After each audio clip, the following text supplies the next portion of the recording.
Apa jadinya jika bis yang tampak penuh mendadak menyimpan rahasia yang tak terungkap? Bagaimana mungkin foto-foto yang menunjukkan keramaian berubah jadi kosong? Siapakah sebenarnya sosok Neng Sari yang seolah tahu segala tentang hidupku? Apakah mimpi buruk yang terus menghantui hanyalah peringatan atau kutukan? Mampukah kebenaran tersembunyi di balik perjalanan penuh misteri ini terungkap? Selamat datang di channel Ada Horor. Agar hidup lebih berkah, silahkan ketik sholawat di kolom komentar untuk baginda Nabi Muhammad sebagai penghormatan dan rasa cinta terhadap Nabi kita. Bersiaplah untuk merasakan perasaan yang penuh misteri dalam setiap kisah yang kami sajikan. Selamat menonton. Ketika aku duduk di dalam bis yang sudah mulai melaju, aku langsung mengirim kabar melalui pesan sambil mengambil foto situasi di sekeliling. Aku mengabadikan suasana di dalam bis yang tampak penuh. Namun di pihak lain, seorang teman, yang biasa aku panggil Mas, dengan santai mengatakan, "Itu masih sepi, enggak ada orang." Padahal mataku jelas melihat kursi-kursi terisi sesak. Aku pun mencoba mengirim foto lagi, bahkan mengambil gambar ke arah depan untuk menangkap wajah sopir. Namun, responnya tetap tak berubah. Itu enggak ada orang. Tanpa diduga, ketika aku meneruskan foto-foto itu, ternyata foto-foto tersebut diteruskan kepada keluargaku. Tak lama kemudian, mereka pun panik. Deretan pesan dan telepon berdatangan. Sampai-sampai keadaan di rumah pun sempat kacau karena kecemasan mereka, apalagi di tengah sinyal yang minim di jalan. Di sela-sela kekacauan itu, aku mencoba mengalihkan perhatian dengan menikmati secangkir kopi. Di salah satu sudut bis, tampak sebuah iklan yang mengumumkan, "Kopi kenangan hanya untukmu." Dengan harga Rp6.000, aku pun tak bisa menahan rasa penasaran.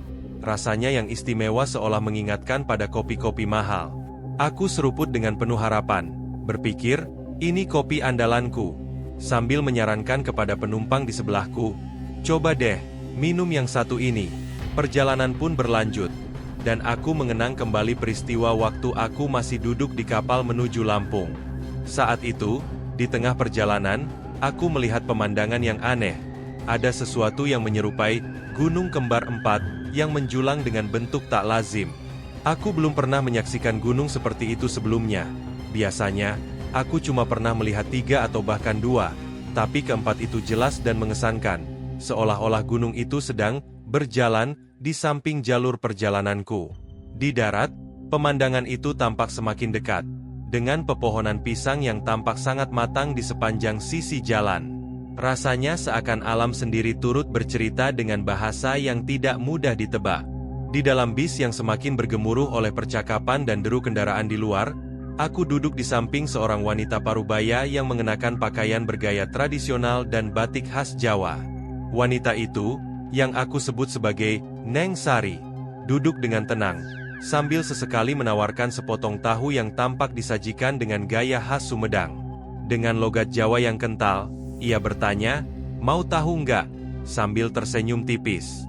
Aku pun menjawab dengan santai, "Enggak, Bu, aku udah bawa makanan." Meski begitu, wajahnya tak berubah.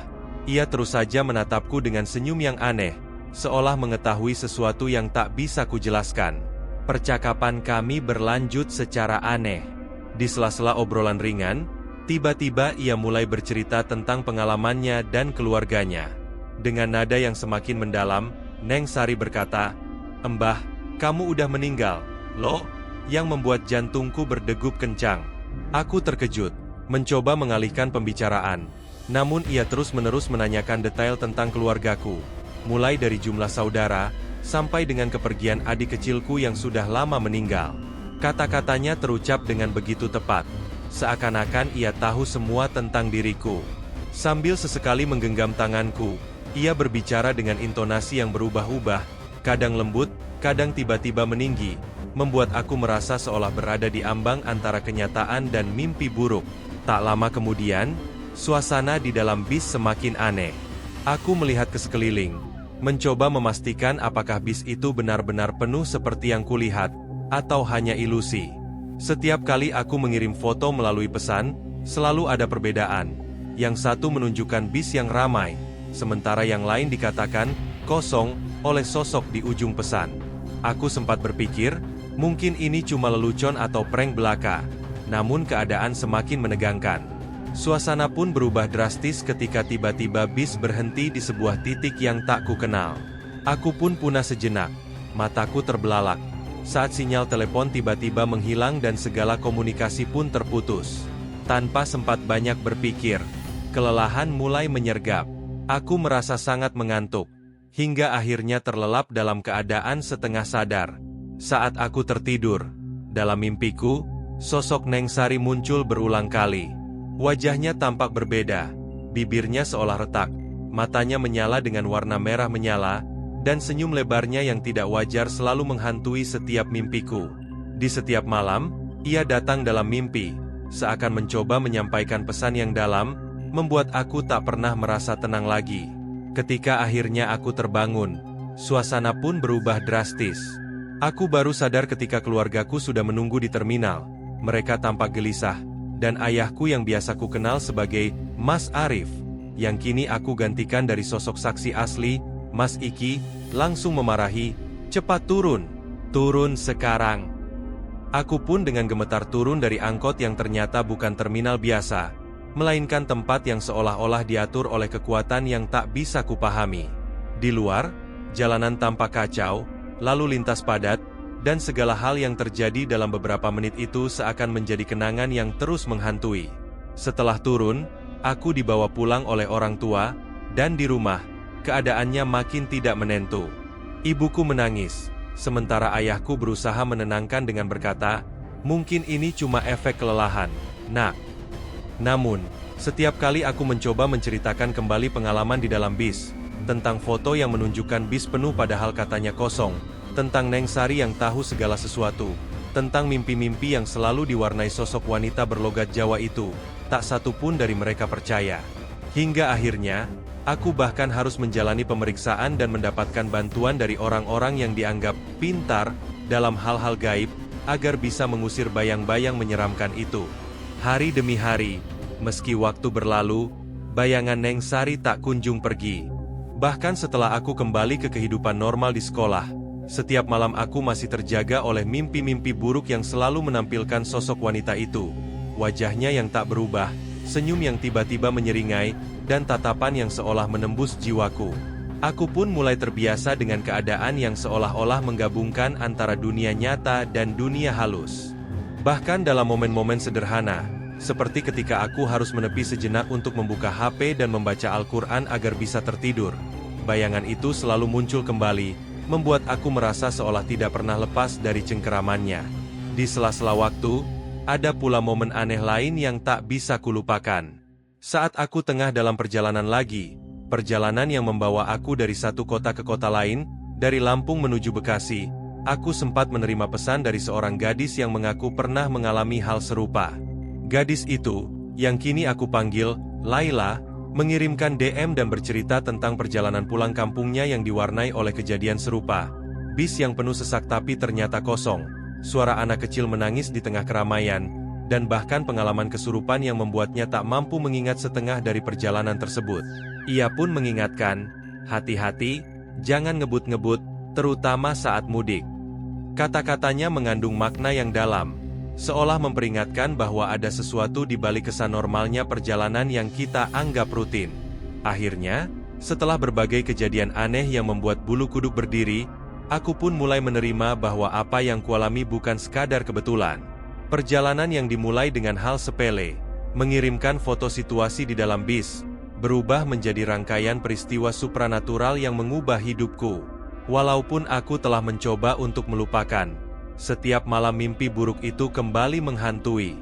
Bahkan ketika aku sudah mencoba mengobati diri melalui berbagai cara, efek kesurupan itu masih sering datang. Hingga akhirnya aku harus rutin menghidupkan Al-Quran di sampingku agar bisa mendapatkan tidur yang tenang. Tak hanya itu, pengalaman itu meninggalkan bekas yang sangat mendalam. Suatu malam, ketika aku tengah terjaga di ruang tamu, tiba-tiba aku merasakan seperti ada yang mencakar-cakar kulitku. Bekas cakaran itu begitu nyata, terlihat hitam dan menyebar ke seluruh tubuh. Aku tak sempat menjelaskan pada siapapun, karena setiap kali aku mencoba menceritakannya, wajah orang-orang di sekitarku justru memancarkan kekhawatiran yang tak terkatakan. Aku mulai bertanya-tanya, Apa sebenarnya yang telah menempel pada diriku? Meski begitu, aku terus berusaha menjalani hari demi hari, meskipun bayang-bayang masa lalu itu kian menebal. Di akhir kisah yang penuh misteri dan teror itu, aku mencoba mengambil hikmah dan memberikan peringatan kepada siapapun yang akan berangkat mudik. Aku pun menulis pesan agar setiap orang selalu mengabari, memastikan perjalanan berjalan dengan lancar, dan tidak sampai terjebak dalam situasi yang tidak dapat dijelaskan oleh logika. Aku bahkan sempat bertemu dengan seorang saksi, Mas Arif, sebelumnya dikenal sebagai Mas Iki, yang turut menceritakan betapa nyata dan menyeramkannya pengalaman yang kami alami. Begitulah kisah yang masih terus menghantui, seakan menegaskan bahwa di balik setiap perjalanan yang biasa, selalu ada cerita yang tak terduga dan penuh misteri. Aku, yang dulu hanyalah seorang penumpang biasa, kini harus menghadapi kenyataan bahwa hidupku telah berubah selamanya. Dalam setiap sudut malam, dalam setiap desah angin yang menyelinap, selalu ada bayangan Neng Sari yang tersenyum dengan cara yang tidak bisa kulupakan.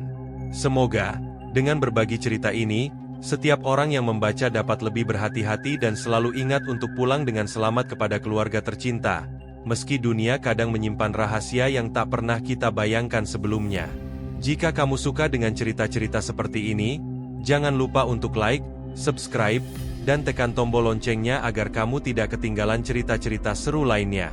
Jangan lupa juga untuk share video ini ke teman-temanmu, agar lebih banyak orang yang bisa menikmati kisah-kisah menarik dan seru di channel kami. Terima kasih sudah menonton.